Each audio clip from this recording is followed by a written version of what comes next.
Hi, I'm Bradford Lassiter. Now, sometimes we get movies based upon novels.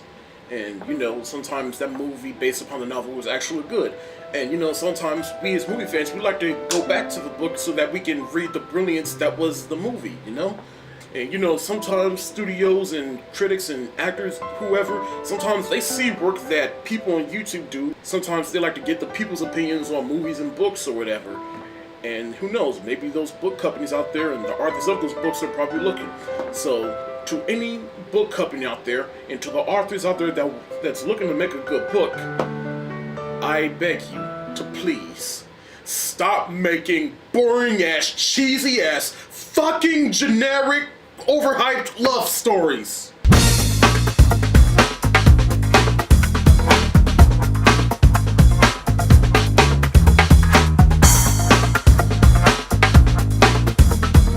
50 Shades of Grey is the movie based on the best-selling novel. It's about Anastasia Steele, who fills in for a friend who is sick. She goes to interview Christian Grey, who is a very successful businessman. He is into BDSM, which stands for bondage, straps, and any other contraption that deals with sex. And she embarks on this sexual journey. Now first, here are the positives. The cinematography, Dakota Johnson, and the music. That concludes this portion of the review. Now here are the negatives. Now before I go on with the negatives, I think you should know that the author of the original novel, she adapted this from her Twilight fanfiction.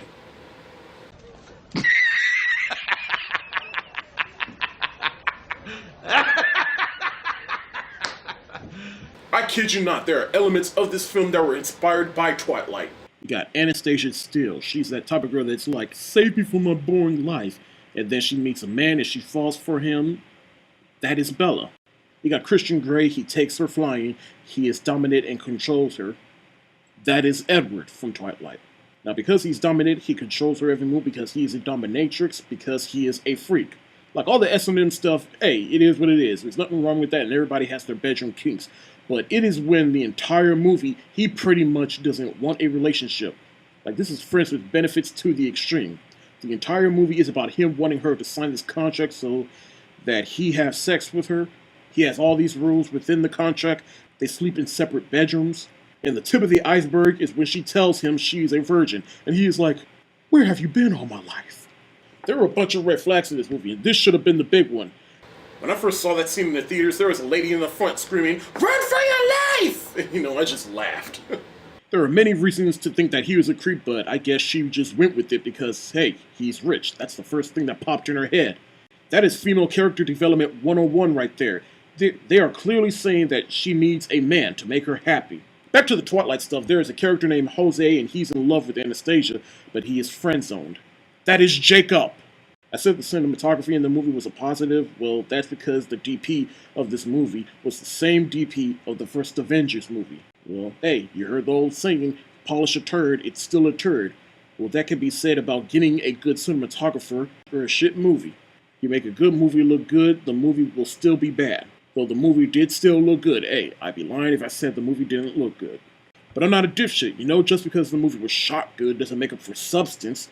The movie still doesn't get points for that shit. Even the movie as a whole, which was made from a shitty book, so you would think the movie's supposed to make the story better, but you can't because, again, you polish a turd, it's still a turd. Why? Because, again, the book was adapted from Twilight fanfiction, which has a shitty story and shitty dialogue and shitty characters. Hey, that's okay. You know why? Because we still have the sex scenes. No, we don't! Okay, yes, there were some sex scenes in the movie, and some of them were actually pretty good. But when it got to the middle, when he started doing the S&M stuff, at first it was pretty cool, but after that, it just got boring. Quick side note, all you women out there that get on men for watching porn, but yet you watch this and let alone read it, you're full of shit. What is the difference? And if you disagree, well, hey guys, you watch porn, right? Okay. Now, when you watch porn, what are you more into? The story or the sex scenes? Exactly, the sex scenes. I stand corrected. Now, ladies, when you watch this and let alone read it, what are you more into? Don't deny that you're into the sex scenes, or you're not? Okay, well here, tell me the plot of the story. Go ahead, tell me. I'll be waiting. I'm here waiting. I got all night. Yep, exactly. Look, the point is, you watch porn, not for the story, but for the sex scenes. You could give two shits about the story. Why? Because the story is shitty. Which is why you skip all that and get to the sex scenes. That is what 50 Shades of Grey is. But back to the actual movie, by porn standards, this movie was awful. Hell, even by softcore porn, this movie was awful. I mean, hey, this is clearly a pornographic film that wanted to take itself seriously, so we're gonna judge it as a theatrical film. Hey, just saying, Fatally Obsessed, sorry, Naomi Banks, it knew what it was. It didn't take itself seriously. You know what you're there for, so you skipped all the story because you knew the story was shit. You just there to watch Naomi Banks and all her sex scenes. Nothing more, nothing less. And don't ask me how I know who Naomi Banks is. That's beside the point. The biggest slap in the face was the ending because it left a bunch of story arcs left hanging for the sequels. Because there are 3 books, so they got 2 more movies left, but let's be real, they're gonna split that last book into 2. Look, I'm not going to spend any more time on this. In the end, 50 Shades of Grey, it was a movie based on Twilight fanfiction. It's semi-well acted, it was shot beautifully, but the story was weak, the characters were weak.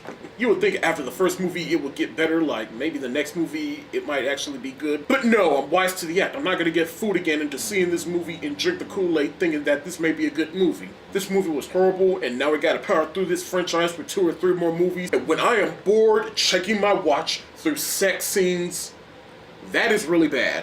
50 Shades of total fucking trash gets an F for fuck this movie. I've given movies F before, but this is the first video that I give an F to a movie. So, hey, for anyone that wonders why I never do reviews on bad movies, so, hey, there you go. That's it for the day. You like what you see, subscribe to this channel, subscribe to my other channel, the links are in the description below. And be sure to follow me on Facebook, Twitter, and Tumblr, and Instagram. And be sure to check out my website. Peace.